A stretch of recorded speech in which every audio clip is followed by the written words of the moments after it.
আসসালামু আলাইকুম প্রিয় শিক্ষার্থীরা, কেমন আছো সকলে? আশা করি সকলেই ভালো আছো। আজকে আমি তোমাদের জীববিজ্ঞান ক্লাসের রাজ্য ৩ ফানজাই নিয়ে আলোচনা করব। সেটা হচ্ছে ফানজাই থেকে যে প্রশ্নগুলো সবচেয়ে বেশি আসে সেটা হচ্ছে এখান থেকে মাইসেলিয়াম। মাইসেলিয়াম মানে পেনিসিলিয়াম। নিচের কোন জীবটি মাইসেলিয়াম দিয়ে গঠিত? সেটা হচ্ছে পেনিসিলিয়াম। পেনিসিলিয়াম কি দিয়ে গঠিত? মাইসেলিয়াম দিয়ে গঠিত। তারপরে আরেকটা জিনিস মনে রাখতে হবে, সেটা হচ্ছে নিচের কোন জীবটি কোষ প্রাচীর, নিচের কোন জীবটির কোষ প্রাচীর কাইটিন বস্তু দিয়ে গঠিত? সেটা হচ্ছে ইস্ট। ইস্টের কোষ প্রাচীর কাইটিন দিয়ে গঠিত। এই দুইটা জিনিসই এখান থেকে সবচেয়ে বেশি আসে। আরেকটা জিনিস মনে রাখতে হবে, ফানজাই রাজ্যের জীব কোনগুলো? সেটা হচ্ছে ইস্ট, পেনিসিলিয়াম, মাশরুম ইত্যাদি। তুমি এটাকে এভাবে পড়বা, ফানজাই রাজ্যের জীব হচ্ছে ইপেমা। ইপেমা, ইতে ইস্ট, পেতে পেনিসিলিয়াম, মাতে মাশরুম। ইপেমা ফানজাই রাজ্যের প্রাণী হচ্ছে ইপেমা। ঠিক আছে, এভাবে সুন্দর করে তুমি অন্যরকমভাবে শিখো, কোনো সমস্যা নাই। যে আমার মতো যে আশিক ভাইয়ের মতো শিখতে হবে তা কোনো ধারা বাধা কোনো নিয়ম নেই। তুমি ফানজাই রাজ্যের প্রাণী ইস্ট, পেনিসিলিয়াম, মাশরুম তুমি এভাবেও মনে রাখতে পারো।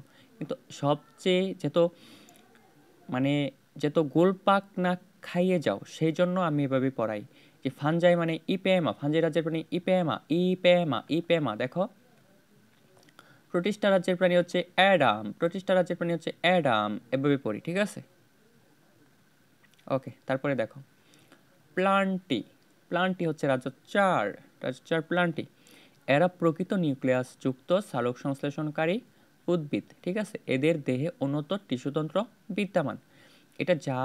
এটা তুমি শিখে রাখো যে প্লান্টির হচ্ছে প্রাণীরাই হচ্ছে প্রকৃত নিউক্লিয়াস যুক্ত প্রাণী। এটা অনেক আসে। ঠিক আছে, পরীক্ষায় এমসিকিউ আসলে এখান থেকে আসবে।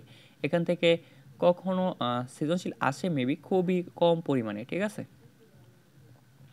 ওকে। তারপরে দেখো প্লান্টিরাসের উদাহরণ হচ্ছে উন্নত সবুজ উদ্ভিদ। উন্নত সবুজ উদ্ভিদ, বাকিগুলো তুমি চাইলে পড়তে পারো, তবে সব থেকে যেখান থেকে প্রশ্ন আসবে সেগুলো আমি তোমাকে দেখিয়ে দিচ্ছি। ঠিক আছে, তারপরে দেখো এই প্লান্টটি থেকে আরেকটা সুন্দর প্রশ্ন আসে। এটা হচ্ছে পানি সংবহন তন্ত্রবিহীন উদ্ভিদ কোনটি? পানি সংবহন তন্ত্রবিহীন উদ্ভিদ হচ্ছে মশবর্গীয় উদ্ভিদ। মশবর্গীয় উদ্ভিদ। এখান থেকে আর কিছু শিক্ষা তোমার লাগবে না, তুমি এই দুইটা জিনিসই আঁকায় রাখো। ঠিক আছে, উদাহরণ হচ্ছে মশবর্গীয় উদ্ভিদ। তারপরে বাকিগুলো আসবে না, এই বাকিগুলো শেখার কোনো প্রয়োজন নেই। আশিক ভাই গ্যারেন্টি দিতে পারতেছে না, কিন্তু বাকিগুলো ইম্পর্টেন্ট না। ঠিক আছে, লেস দ্যান ইম্পর্টেন্ট, মানে অত কোনো ইম্পর্টেন্ট না। ইংলিশ কি ঠিক বলছে? আশিক ভাই কিন্তু ইংলিশ ভালো পারে না। ভুলভাল ইংলিশ বললে তোমরা কমেন্টে জানাও যে স্যার ভুল বলছেন বা ভাইয়া ভুল বলছেন।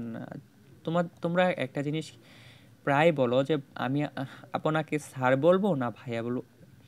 দেখো, তুমি প্রথমে ক্লাসগুলো ভালো করে বুঝো। আমাকে স্যার বলবা না ভাইয়া বলবা সেটা বড় কথা নয়। বড় কথা হচ্ছে তুমি ক্লাসগুলো সুন্দর করে মজায় মজায় বুঝো। ঠিক আছে, ওকে। নেক্সট ক্লাসে আমি আলোচনা করব অ্যানিম্যালিয়া। ঠিক আছে, অ্যানিম্যালিয়া। অ্যানিম্যালিয়া নেক্সট ক্লাসে আমি আলোচনা করব অ্যানিম্যালিয়া।